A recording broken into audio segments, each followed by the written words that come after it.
driving through Ohio this summer on the way to deliver my daughter to Pittsburgh to start her new job with Repair the World. I was following a car with a bumper sticker that read, "Trump 2020, make liberals cry again." I have a different sticker on my bumper. It says, "God bless the whole world, no exceptions." I have to admit that as I pulled beside and then past the car, I was really thinking about making an exception. But I did want to cry. I was just so saddened to think that our political discourse has reached the level more appropriate for Cubs versus Sox fans, where you root for one and against the other. Fine for baseball, but Democrats and Republicans are not different teams. They are both America's team. Then I saw the very young woman who was driving the car. I thought, was that even her car? Had we met somewhere, I'm sure it would be polite and cordial. Who am I to judge? But lest you think I'm saying there are good people on both sides, let me assure you I'm saying something different. Judaism teaches us that every soul has infinite worth. One of the first blessings we say, thanks God for the gift of our soul. We say, the soul you have given me is pure. There is no such thing as an evil baby. Every human soul is pure. Every life is precious. Sister Helen Prejean, whom you may think of as Susan Sarandon, who played her in the movie Dead Man Walking, understands that every soul is worth saving, even when people have done the most terrible things. She is best known for her work with murderers on death row. Writing of one of them, "I think of him as a fellow human being, though I can't for a moment forget his crime. Nor can I reconcile the easygoing Cajun who writes to me with the brutal murderer." The Midrash teaches us that to save one life is to save the world, because one life can have a profound impact. In a time of war or a pandemic, saving a single life may have far-reaching ripples. What we do is never insignificant. There's a phrase attributed to the Dalai Lama: if you think you are too small to make a difference, try going to sleep in a room with a mosquito. Human beings have the capacity to be that mosquito. Congressman John Lewis, of blessed memory, said, "When you see something that is not right, not fair, not just, you have a moral obligation to stand up, to do something, say something, to get in the way and make a little noise." So we are given a pure soul. Human beings seem to have an almost infinite capacity for mucking them up. That is why we have High Holy Days, why we sing Kol Nidre. No one who is speaking, hearing, or watching these words can say, "I am perfect and have not sinned." Hopefully our mistakes are more easily rectified than those of the people Sister Helen counsels on death row. But one way we soil our souls is through racism. We give racism no excuse and we give it no quarter. Racism is wrong in every instance and every example. But we also believe in atonement. Racists can change. Christian Picciolini, a former white supremacist who now teaches and counsels to reform and redeem racists, says, "Nobody is born racist. And while we certainly see the results, the monstrous results of the things that these racists do, in my work I have to believe that at some point that person was pure and maybe couldn't find their way. That's my job, to see the child and not the monster, because I have to believe that there are other people like me that were intercepted at times when they were vulnerable and ultimately could find the right path. I've never met a happy white supremacist. I've never met one with positive self-esteem. Everybody in these movements are there because they are broken and they're looking to project their pain onto somebody else. And I see my job as a kind of a bridge builder to the services that they need. And that's not making excuses for them. I still hold people accountable in many of the same ways I've held myself accountable for 23 years. Atonement is possible, but it requires a true accounting, a heshbon hanefesh, a bearing of our deepest thoughts, desires, and biases. We must ask of ourselves and others, what makes a good person? And that's not a simple question. A lot of what we might think of as goodness is indeed relative. There are people who believe that we can pray away the gay, that LGBTQ people are sinful, that their behavior is evil. We have those who believe that the government can't tell them to wear masks but can control the bodies of women. We have people who believe it is okay to suppress the votes of those who disagree with them, couching it in the fear of a non-existent mass voter fraud. We have people who disbelieve scientists, whether on this global pandemic or on global climate crisis, in favor of doctors who believe that premarital sex is the source of demons in the world. All of these people believe that they are good, even if they want to make liberals cry. But if we are honest with ourselves, we know people who believe that they have no responsibility for racism because their ancestors didn't own slaves. The Judaism and the participation of great rabbis of our past, like Rabbi David Einhorn, who was run out of his congregation in Baltimore because he preached about abolition before the Civil War. We are not inoculated from racism by Jewish freedom riders or heroes like Rabbi Maurice Eisendrath and Rabbi Abraham Joshua Heschel, who marched with Dr. King in Selma. Heschel said, "Racism is our gravest threat, the maximum of hatred for a minimum of reason." These heroes do not absolve us of this nation's original sin that we profit from every day. I live in Deerfield. In the early 60s, when the possible arrival of people of color arose, the town regretted that they had allowed Jews in. Jews were the slippery slope that would allow in African Americans. Some of you lived this history. Some of you have heard it. Some of you have no idea. Why does Deerfield have 2 municipal pools a mile apart? Because the township voted to take land slated for development as inclusive housing and build a park and second pool. It is indeed a very nice pool, but it was built to keep people of color from mixing with us. And the pool is part of the insidious project of capital accrual that helps us pass wealth from generation to generation while keeping others in a permanent underclass. You know, Sister Helen did not start as a firebrand. She had to be convinced to help the needy and to get involved with prisoners. As a young nun, she came to understand that being kind in an unjust system is not enough. And perhaps that's where many of us are. We think we are good. We care about the needy, but not so much that we will change the system. We will continue to be nice, which costs us nothing. We will even take down statues and rename streets, which costs us next to nothing. And we allow the police and judicial system to maintain the status quo, which also costs us nothing. Sister Helen eventually came to understand to claim to be neutral in the face of such injustices would be in actuality to uphold the status quo, a very political position to take, and on the side of the oppressors.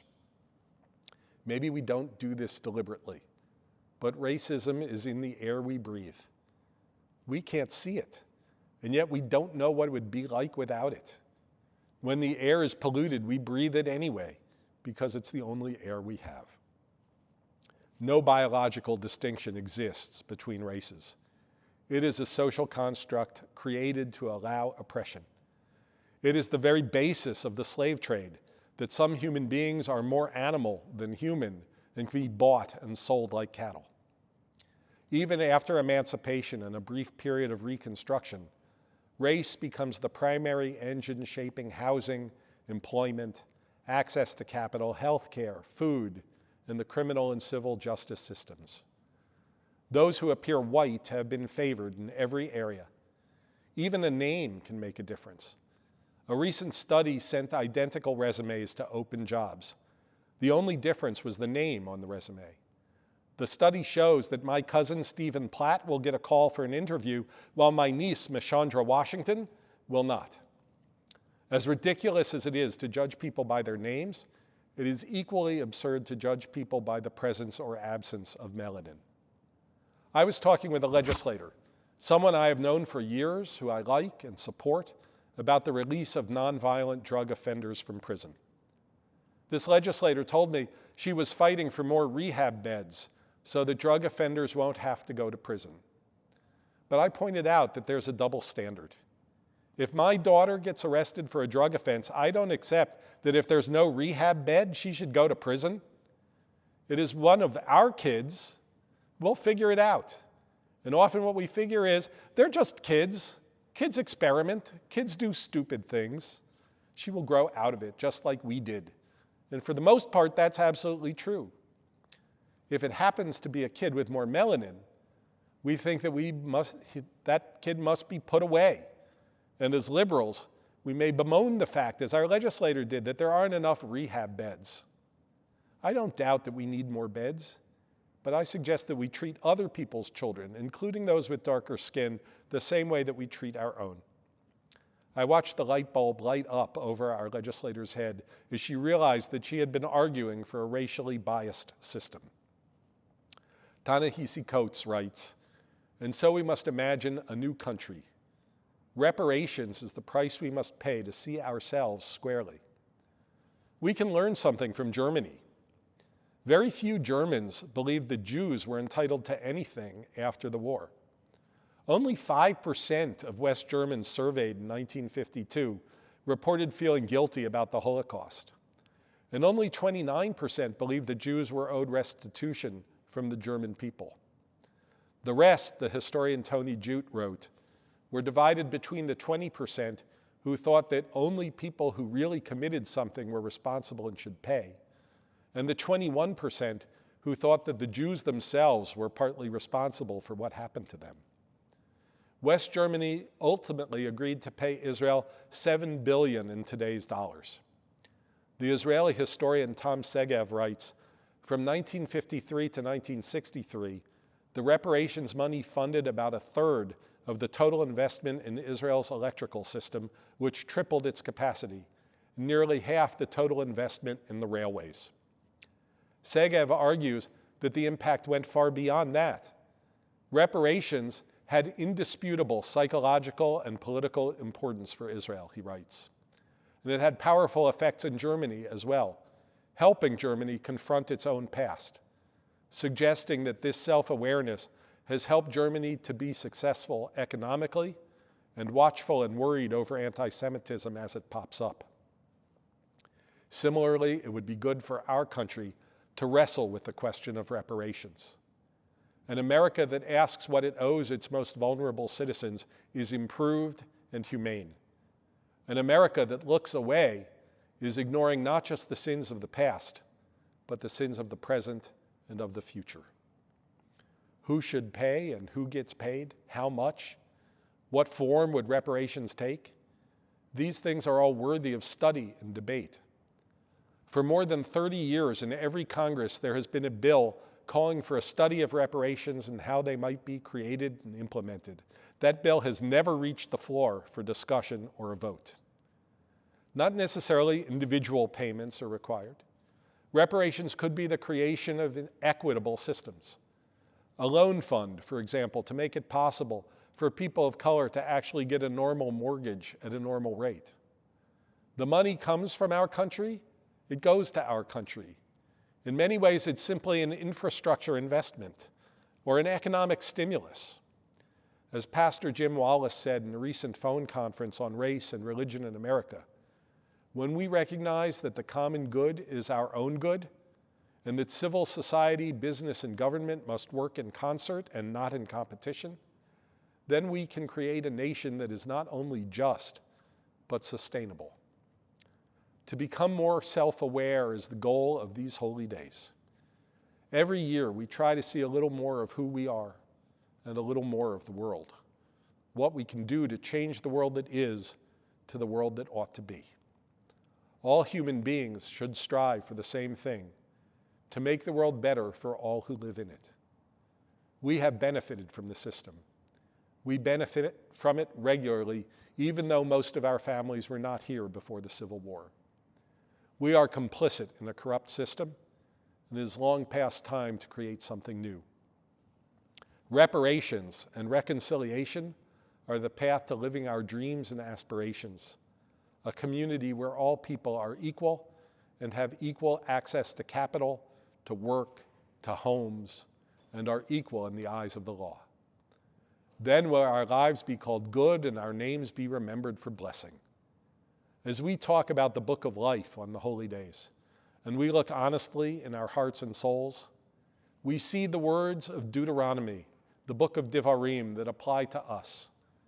When God brings you into the land that God swore to assign to you, great and flourishing cities that you did not build, houses full of all good things that you did not fill, hewn cisterns that you did not hew, vineyards and olive groves that you did not plant, and you eat your fill.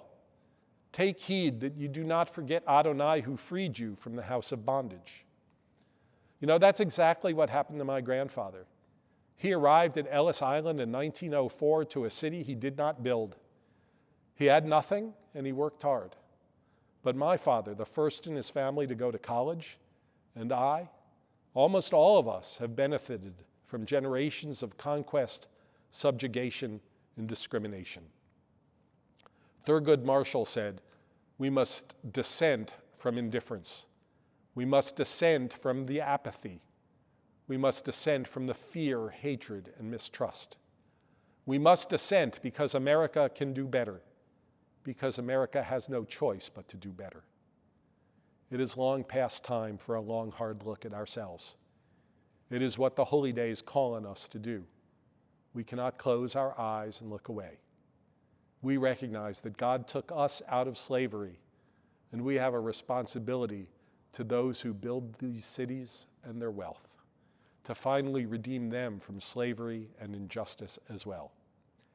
Adlai Stevenson, whose home is just a couple of miles away from here, said, "Ignorance is stubborn and prejudice is hard. But people can change.